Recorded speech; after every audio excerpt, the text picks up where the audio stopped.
Hello, everyone. We are live from West Texas at our launch site 1. Thank you so much for joining us for today's mission briefing for Blue Origin's first human flight. We expect this briefing to run about 40 minutes. We'll start by getting you up to speed on where we're at with our preparations for the launch day, and then we'll take your questions. Here with me today is our CEO, Bob Smith, Steve Lanius, our lead flight director for this mission, Audrey Powers, our Vice President of New Shepard Operations, Chris Yeager, who is the Chief Engineer for New Shepard, and Ariane Cornell, our Director of Astronaut Sales. We have a lot to get through today, so let's get started. Bob, over to you. Thank you, Linda. It's thrilling to get to this day, and I'm so proud of Team Blue, everyone who contributed to this moment, past and present, in helping us get here to our first human flight.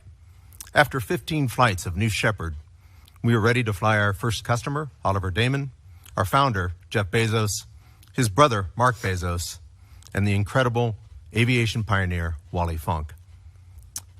July 20th is a special date in spaceflight history, and at Blue Origin, we choose many of our dates and our names to honor those who came before us. What began with Alan Shepard and Freedom 7, and what was accomplished on that historic day 52 years ago when Neil Armstrong and Buzz Aldrin stepped on the surface of the moon, was an inspiration to me personally, to an entire generation, and to the world. They made history by landing on the moon, and we're working hard each and every day to be good stewards of that legacy, to live up to those high standards, and to go even further in our leg of this multi-generational journey to space. New Shepard is only the beginning, because Blue Origin is a company that is not only building space vehicles, but is building a company that builds space vehicles. Blue is tackling foundational building blocks, the technology, the people, the processes, and the infrastructure needed to truly lower the cost of access to space and enable a near-term future where people live and work in space for the benefit of Earth. We started as a research company that created a revolutionary and award-winning reusable launch vehicle. We stuck the landing, and we proved that we could do it again and again and again. We then had the confidence to start scaling the company, expand our focus to other developments, build a customer base, and turn our attention to completing a human rating certification for New Shepard and make it truly operationally. While the architecture of New Shepard has not changed, we had to know that it would operate safely in all off-nominal cases, ensure its parts pedigree was known and correct, complete stressing component testing that goes far beyond operational conditions, and train some more with our flight operations crews. In basic terms, it's the difference between knowing that a system might function and establishing that a system is robust and safe. We now know it's ready to go, and we can prove it. If you approach the company history through the lens of what we've all accomplished through New Shepard, then you start to see how New Shepard is the first step in creating more than a vehicle. We started with New Shepard as a vertical takeoff, vertical landing vehicle because it's scalable. New Shepard technologies in landing gear, landing engines, guidance, and autonomy scale directly and are in many ways more easily applied when we transfer them to New Glenn and to our lunar lander.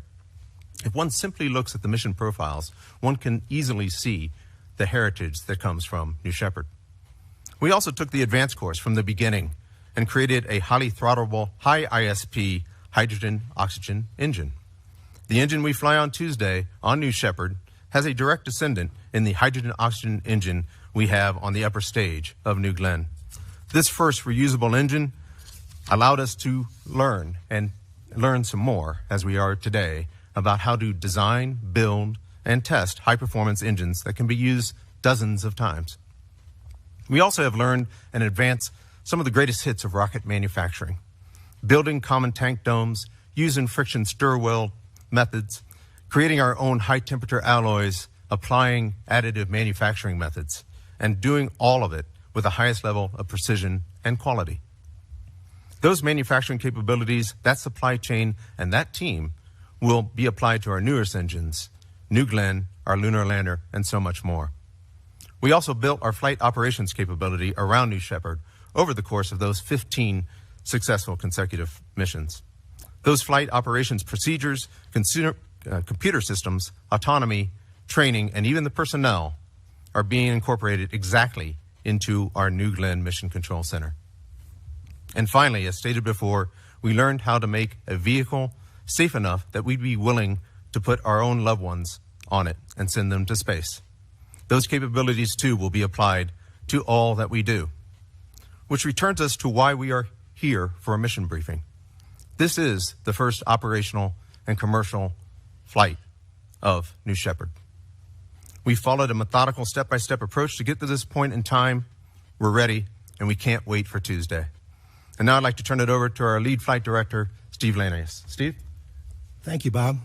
I'm Steve Lanius, and I'm honored to serve as flight director for this mission. I've been at Blue since 2004 and have been involved in every mission in Blue's history. This is my 9th mission as lead flight director. Every mission we've conducted so far has been preparing us to have humans on board. During our last mission, we rehearsed putting customers on board a fully fueled vehicle for the first time. Audrey here on my left actually strapped in for that mission, helping us to prepare for Tuesday. My number one responsibility as flight director is the safe execution of this mission and the safety of my launch crew, which includes our astronauts. New Shepard will not launch until I'm satisfied that it is safe to do so, and I give my go for launch. I'm proud to say that we've just successfully passed our flight readiness review and are currently on track for launch at 8 o'clock in the morning Central Daylight Time on July 20th. Our flight readiness review process examines all elements of the New Shepard system, focusing on changes since the mission readiness review, which we completed on July 8th, including closing out of action items and open planned work. We've looked at all the vehicle systems, including hardware, software, procedures, and launch crew readiness. We are not currently working any open issues, and New Shepard is ready to fly. We've evaluated the crew capsule systems, including GNC, avionics, pneumatics, separation and descent, escape, and crew systems. On the booster, we've completed checks of all subsystems such as avionics, pneumatics, hydraulic. Everything has been exercised in detail. The weather forecast currently shows a slight chance of rain and thunderstorms in the early morning hours on launch day, which clears in time for our launch window, with light winds and temperatures in the 70s. The upper level wind forecast is favorable for launch. We will be confirming this with weather balloon releases tomorrow and on launch day.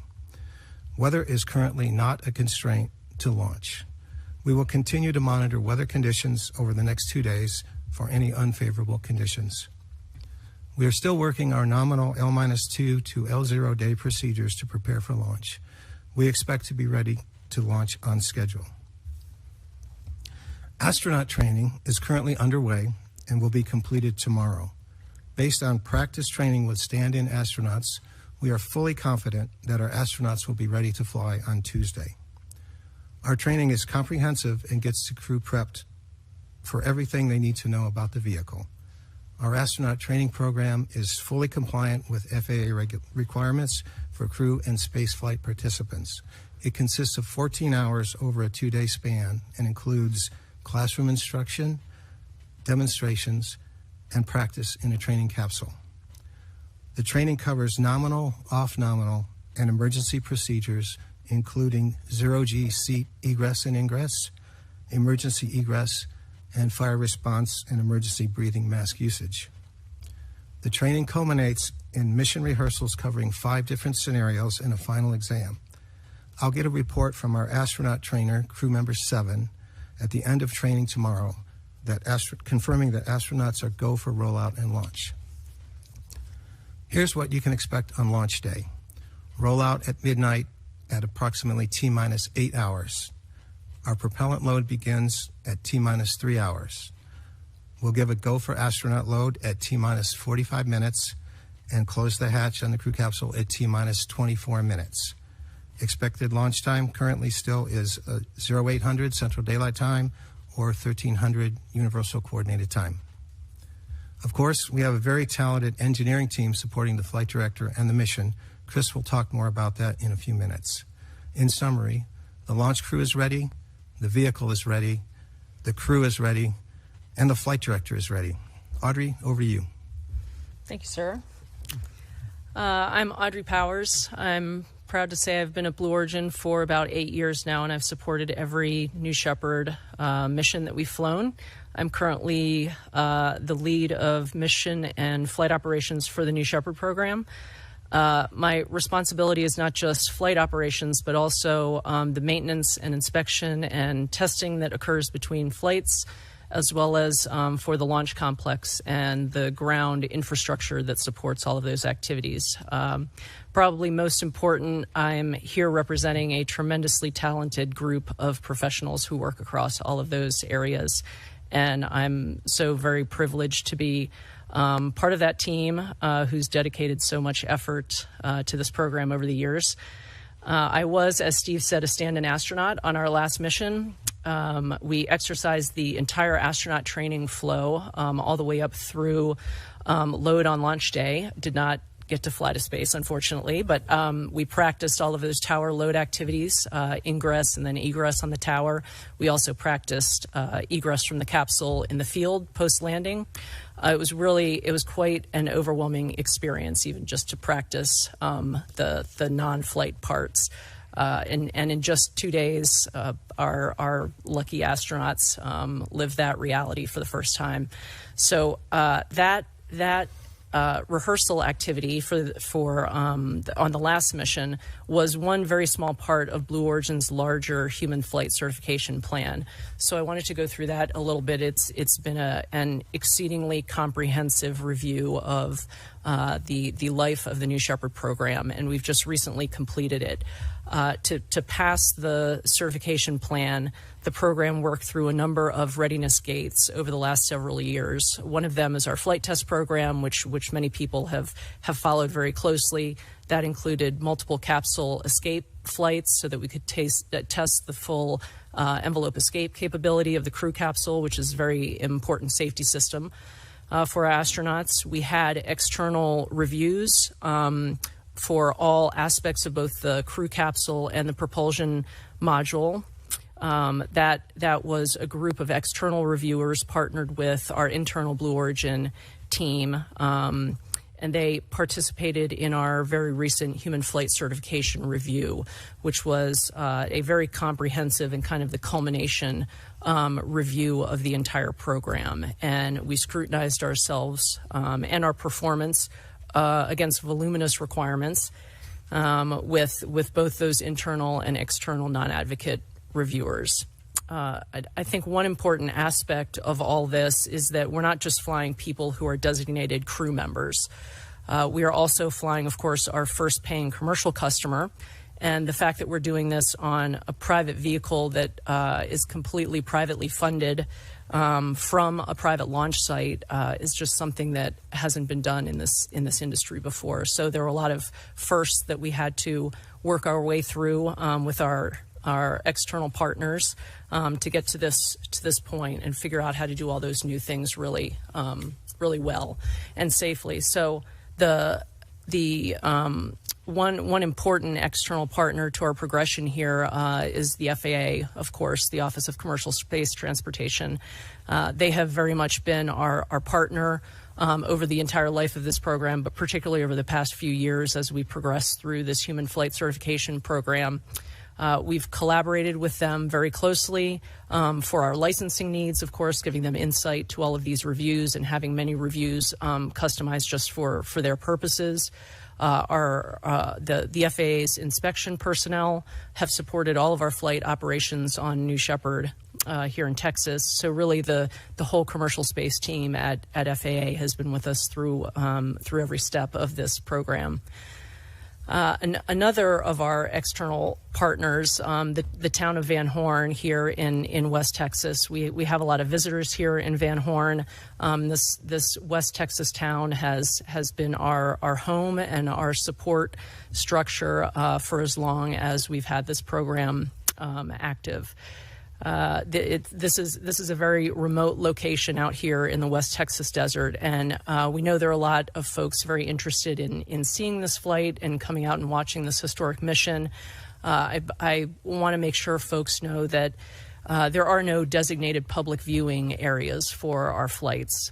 There is very little infrastructure out here, and not really any public facilities to handle crowds coming to watch the flight.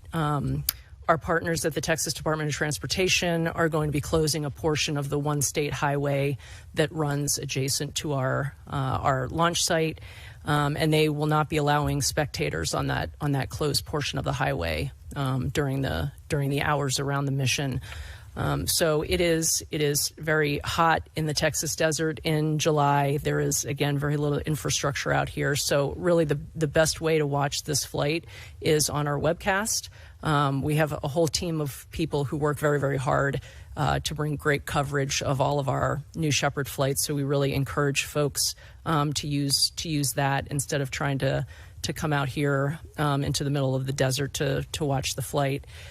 One final word. We've received a number of questions, obviously, over the past year and a half about how we're handling this global pandemic that we're all living through.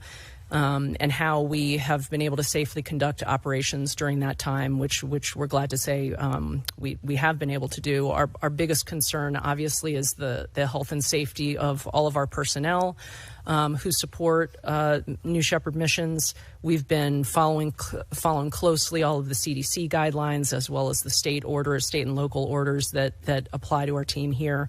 The vast majority of people who are supporting our launch operations, both Blue and contractor personnel, the large majority of them are vaccinated by this point. So that has been a real help for us to be able to scale back some of our very strict protocols. But of course, for anyone who is on site and has not yet been able to get vaccinated, we're still implementing all of those CDC guidelines to make sure that they can be safe while they support us here.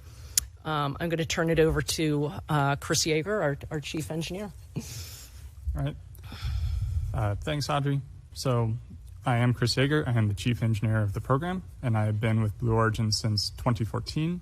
I have, as with most people here, been involved in every flight in the New Shepard program, and I'm very honored and proud to be here with this team. So my day job, I am accountable for the technical baseline of the program. And I know these vehicles inside and out. However, on operations, this is a very complex and novel system. So I get to work with 20 very talented engineers in the engineering backroom. These are the folks who make the actual subsystems work, along with the rest of the engineering team and talent back in Kent. So on L0 day on Tuesday, you'll hear me as the call sign of engineering, and I'll be working with my team to support the flight director and the controllers in the front room, the capsule, booster, and ground controllers. We'll be making sure that the vehicles are ready before all the major vehicle gates, such as propellant load, engine chill, astronaut load, escape enable, terminal count, and launch. Any issues that come up, we work to resolve them with the flight director, and we will be working to keep on or ahead of our timeline to make that 8 a.m. liftoff time for the flight director. So before, Steve mentioned a lot of the work that went into making the vehicles safe and ready to fly. So I want to talk a little bit more about how we do that today. The preparation for one of our vehicles to go into the next flight happens just hours after landing. We start with a thorough post-flight data review with all of the subsystem experts. Up here are some of the notable external things that you can see. Most of them are in the actuated system, and each subsystem will take a look at their data review. The extra engineers at Kent will go through there. We'll do all of the post-flight actual inspections, and we'll roll that all in, and we'll give that to Audrey's team and the very talented folks in operations and maintenance, and we will incorporate that with any planned maintenance and work. We'll execute all of that work, and then we will come back to re-verifying every one of those subsystems. The subsystem owners go over all the work that has been performed, close it out. When all the subsystems are complete, we get to the actual element, the booster, and the crew capsule. At the end of that, each vehicle, these vehicles have been through what we call an open loop test, where they fly nominal and off nominal vehicle profiles. That data is then collected. The same group of folks then reviews all of that. We get the end-to-end checkout of the vehicle. When they have approved that data review. We give the authorization to go mate those vehicles. The booster and the capsule get mated, and then we do another verification of now the integrated launch vehicle. So we'll go through and we'll verify the mechanical and the electrical mates of the two vehicles, as well as another functional end-to-end test. For this mission, we mated those vehicles a little bit earlier than we normally would. So we're actually doing this test twice. We finished the final verification this morning, as Steve said, and we have verified all the communication paths. We've finished the final software verification and the integrated launch vehicle checkouts. As Steve said, we are watching no open issues, and the vehicles are ready to fly. So between now and the actual flight, we're going to continue the nominal planned work. This afternoon, the crew capsule actually should be about finished at this point. The batteries on both vehicles will be charged and topped off. Then we'll be working on the high pressure gas systems being pre-pressurized inside of the CC, and we'll be monitoring the progress of that over the next couple of days. With the vehicles ready and soon to be completely closed out and ready for rollout on Tuesday, my focus will shift over to my crew and those engineering backroom folks. We're going to make sure that everyone is ready and get some rest and some time off in the desert here, and looking forward to Tuesday. This afternoon, I will do my final walk down of the launch complex and the vehicles, and I will then be ready. So, as Steve said, no engineering or technical issues. Looking forward to a great L0 day, and we'll keep monitoring weather and the nominal work going forward on both vehicles. Ariane? Thank you, Chris. Good morning, everybody. My name is Ariane Cornell. I'm Director of Astronaut Sales here at Blue Origin. I've been here for 7 years, and let me say, again, we are all very, very excited for Tuesday. Now, from a sales perspective, we are particularly excited because we will, again, be flying our first paying customer on New Shepard. That really is a big deal. Now, as Steve mentioned, our astronauts have started their training already. I understand that is progressing well.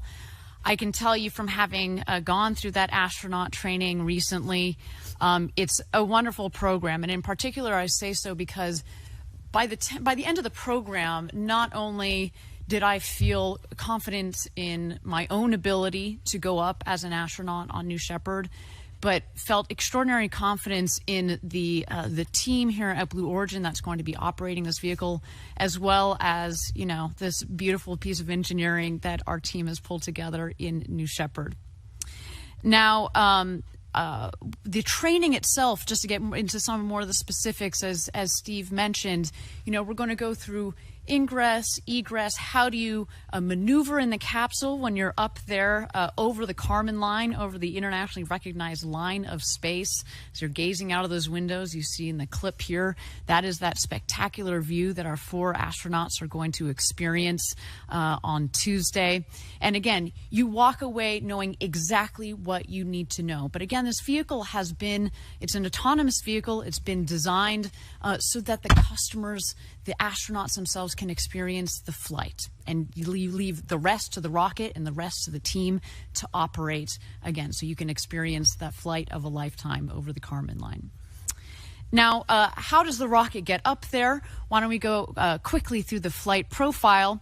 Now, the rocket and the capsule made it on top of it, lift off at about 75 kilometers or 250,000 feet or so. The two craft separate. They continue their ascent, both over 100 kilometers. The capsule and the astronauts inside, you'll get to experience about 3 to 4 minutes of weightlessness. Again, to gaze out of those big, beautiful windows, maybe do a couple of somersaults. I get the impression that Wally Funk in particular is pretty jazzed to be able to do some of those up there in 0G. But then we will ask them to get back in their seats, buckle back in. They will descend under 3 large parachutes. And then just in the last moments, the retro thrust system comes on and provides a nice air cushion for the capsule. I will note to those of you that may or may not have seen our previous launches that it does kick up a lot of dust down here in the West Texas desert. It's literally is like talcum powder. So it sends up a lot of dust, but really by the time the capsule lands, it's just at about 1 or 2 miles an hour. So again, a very nice flight that we have in store for our astronauts on Tuesday. Now, talking about the broader set of astronauts, obviously we've got Oliver Damon as our first paying customer. But what I will say is that since the auction that we held on June 12th, I have had the pleasure of chatting with many of our future customers that have already signed up for the subsequent flights. We intend to have 2 more flights this year in 2021 for a total of 3 flights, and many more to come in the future. So we have already built a robust pipeline of customers that are interested. I will say to those of you out there that are interested in flying with us, please send us an email at astronauts@blueorigin.com, and we will certainly get back to you and make sure that we can get you on one of our next flights. So those are our astronaut flights. I will say that we are going to continue our payload flights as well. We do have 2 vehicles in operation. The one that will be flying on Tuesday will be dedicated to flying astronauts, and we've got a second rocket in the barn, as we like to say. That one will continue to be dedicated to payload missions. Now, we have had 9 payload missions so far. Many of our customers have included NASA, other international space agencies, universities from around the world, as well as school kids from around the world have been able to fly their payloads on board. One of the wonderful things about the New Shepard platform is we are really opening access to space, both for astronaut flyers and for those that want to fly their payload, their science, their technology on board. And that both of those missions, astronauts and payloads, will continue in the future. I will just flag one, which is that we are looking forward to flying and working with NASA on their suborbital crew program, and certainly one day getting astronauts up there to fly with their engineering itself. So that should be another wonderful step in the evolution of the New Shepard offerings. So again, a lot to come beyond Tuesday's flight, but for Tuesday, what a moment for Blue Origin, what a moment for our customers. And with that, Linda, I will turn it back to you. Thank you. Thank you, Ariane. Thanks, everyone. As you can tell, we're excited and we're a go for launch for Tuesday. And thank you to many of you for spending your Sunday morning with us. We appreciate your time and attention. And now we'll turn it over to some questions. Now, to ask a question, just use the raise hand feature on the Zoom link. We will call on you individually, and we just ask that you identify yourselves, your outlet, and the question that you have. So we'll turn it over to questions now. Our first question is from Morgan Brennan of CNBC. Morgan, over to you. All right, good morning. Congratulations, good luck, and thank you so much to all of you for holding this briefing this morning. My question is, I guess it's a twofer for Bob.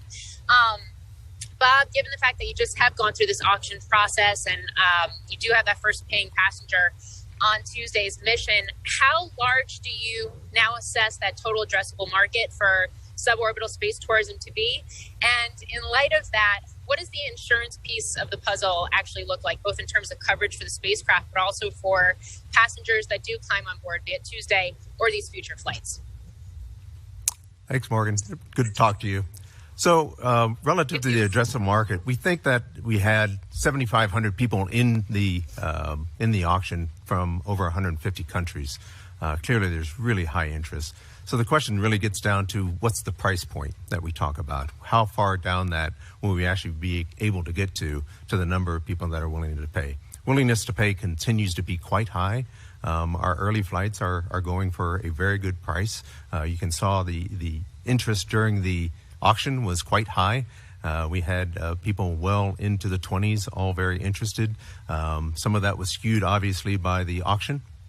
And I think that's an important note to make, which is that all went to charity, $28 million that we were able to donate to those charities, as well as then give 19 charities in addition to that, put some more money into their pockets as well. So I think we're seeing very strong interest on that. I would say from an insurance standpoint, we do carry third-party liability insurance to make sure that if there's any incident that we can actually cover that, and that's part of our overall FAA license. Great. Next question. Okay, our next question is from Marcia Dunn of the Associated Press. Marcia? Yes, hi. I hope you can hear me. I'm in an airport coming to your way. Thank you for traveling. How many times, can you hear me? Yes, we can. How many times has this particular rocket and capsule flown already? And assuming everything goes well, when might the second crew flight occur? Thank you. Bob, do you want to take that one? Sure. So this particular stack, as we like to call it, that means the propulsion module as well as the crew capsule, has flown twice now. Part of our certification plan, and what we actually committed to many years ago, was that we would fly what we called 2 stable configuration flights. And what we meant by that was that we would go fly the exact same configuration twice and make sure if those flights went very, very well, then we'd be ready to go fly people on board. And that's where we are today. So I think we have that capability in place to make sure that this is reusable and reliable. And then we hope to have a flight at end of September, 1st of October for our next flight.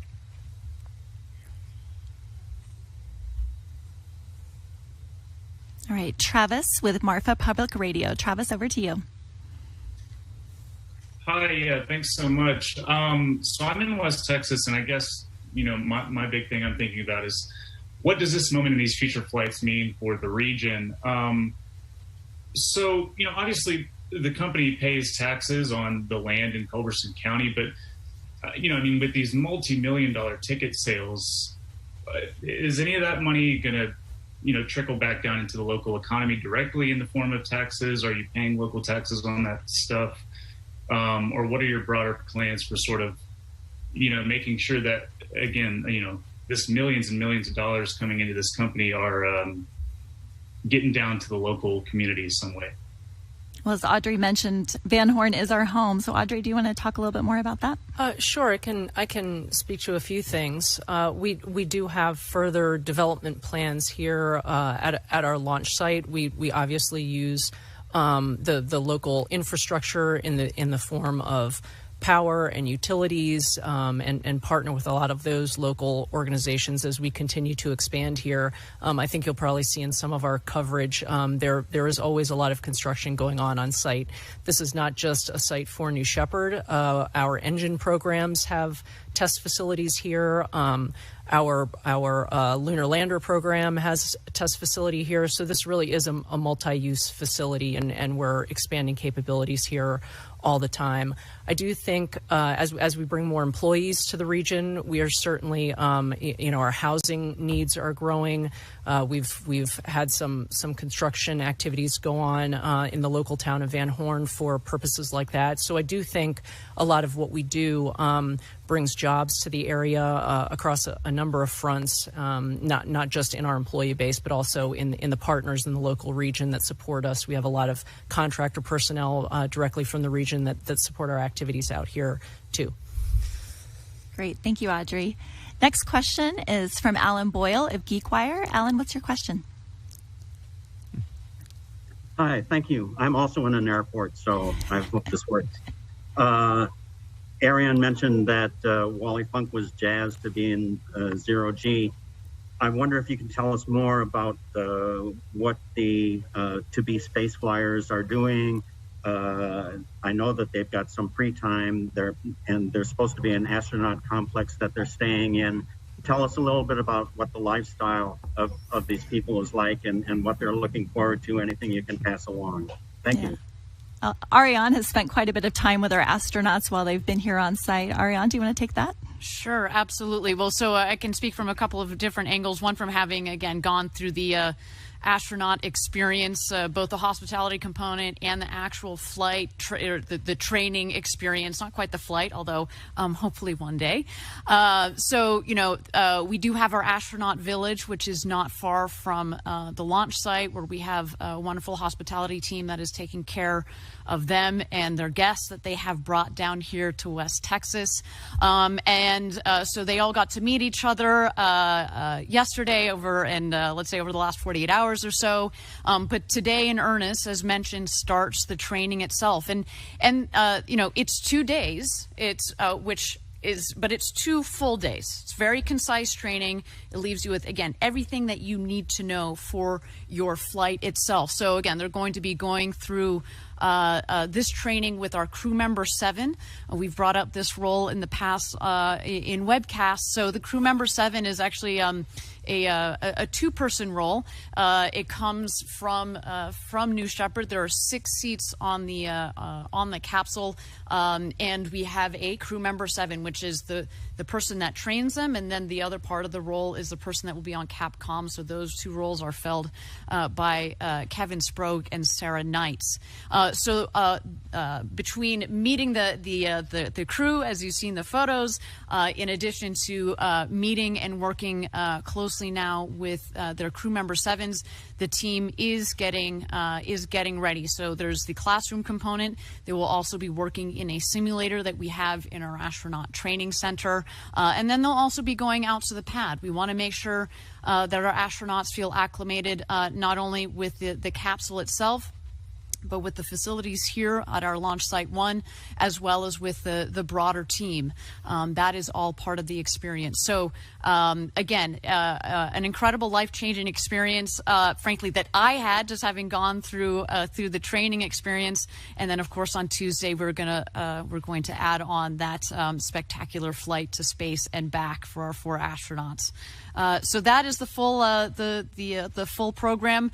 And then, of course, last but not least, we'll certainly have a great celebration on Tuesday upon their return. Thanks, Ariane. Our next question is from Ken Chang of the New York Times. Ken, over to you. Great, thank you. I was wondering if you could give us more details about how Oliver was chosen to be on this flight. It sounds like you have been selling tickets to some of the people who bid. Can you give us an idea of what the very good price is? How many tickets have sold? Did he have to pay an extra price to sort of get an upgrade to the first flight? And sort of the background of how he was chosen of the people who had booked a flight on the upcoming flights. Thank you. So Ariane is head of our astronaut sales. Ariane, back over to you. Sure, would be happy to take that one. So yes, as mentioned, with our auction winner that won at a bid of $28 million, of course, as Bob mentioned, with those funds going to our Club for the Future and now on to 19 other nonprofits that can benefit from that auction.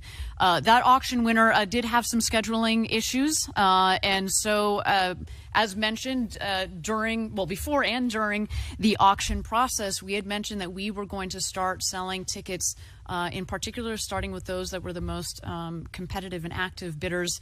And so yes, Oliver was a part of that auction process, and we had him already lined up pretty quickly after the auction itself for the second flight.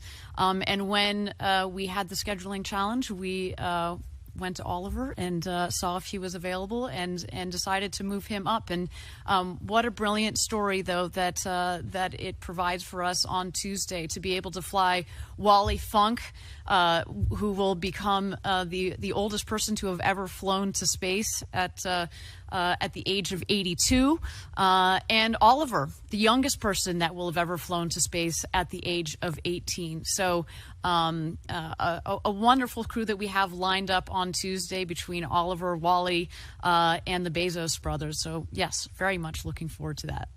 Thanks, Ariane. Next question is from Jeff Faust with Space News. Jeff, over to you. Hi, Jeff Faust of Space News. You talked about sort of a step-by-step development process for New Shepard. It still seems like you're taking at least a pretty sizable leap to go from flying without any people on board to flying with 4 people, including a commercial customer on this very first crewed flight. I wonder if you could talk about what gives you the confidence to make this transition, this sharp transition, rather than saying doing a flight with 1 or 2 company employees on board to test the vehicle out before you start flying people like Oliver, and for that matter, people like Jeff Bezos. Bob, do you want to take that one? Sure, but then I'll give it over to our good flight director, can spend a good amount of time on that. I would say, first and foremost, our plan has always been to go do those 2 consecutive back-to-back flights by which we would go demonstrate what we call stable configuration. By doing so, we've exercised not only the design, but also the manufacturing and all the operations. And when we had clean flights from both of those, we said we're ready to go. We can go fly astronauts and do that safely. We didn't see any value, quite honestly, from doing things stepwise in that approach. Seeing that this is an autonomous vehicle, there's really nothing for a crew member to go do other than what we have on this particular flight, where we're having a few evaluations of capabilities of what we're seeing in flight. And that's what some of our astronauts will be doing today on that flight. But Steve, I didn't know if you wanted to add anything more to that.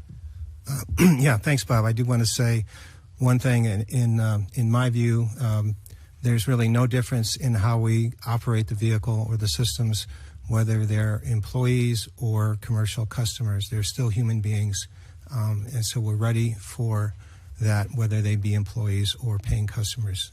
No difference as far as the way we operate the vehicle. Great. Our next question is from Emery Kelly with Florida Today. Emery, over to you.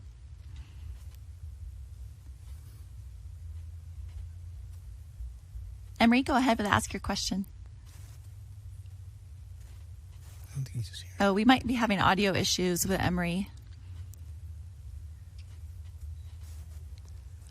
All right, we're going to move to the next question. Emery, if we can hear you back on again, we'll try you again. But next question is from Jackie Waddles of CNN. Jackie, over to you. Hey, everyone. Thanks so much for doing this. I'm currently in an Airbnb with questionable Wi-Fi, so that's why you can't see me right now. Folks, good morning. Thanks for doing this. Bob, you had mentioned... Can you hear me okay? Yeah, sorry, we had gone to Jackie, but Jackie, why don't you hold that thought? Go ahead, and Emery. We'll go to Emery Kelly next. How about So, now? Emery, over to you. Emery, go ahead and ask your question, then Jackie will be next. Go ahead, Emery. Okay. What's your question? Oh, we still might be having... Emery, are you able to hear us okay? All right. Well, we'll follow back up with Emery. Jackie, back over to you from your Airbnb. Jackie, can you hear us? All right. Well, we might be having some audio issues, and I apologize. It looks like we are at the top of our time. I see lots of hands raised, but we have a fearless media relations team on standby to answer your questions. Feel free to continue to send us questions at media@blueorigin.com. We'd be happy to answer them. On a programming note, before we close out, the live launch broadcast is set for Tuesday at T-minus 90 minutes, or roughly about 6:30 a.m. That's Central Time, and we are targeting launch for 8 a.m. Central Time. Please follow @Blue Origin on Twitter, and follow our website at blueorigin.com for mission updates. Thank you so much for all your questions. Sorry for the technical difficulties at the end, and we look forward to seeing you all virtually or in person on Tuesday. Thanks so much for joining us, and we're excited for our first human flight of New Shepard.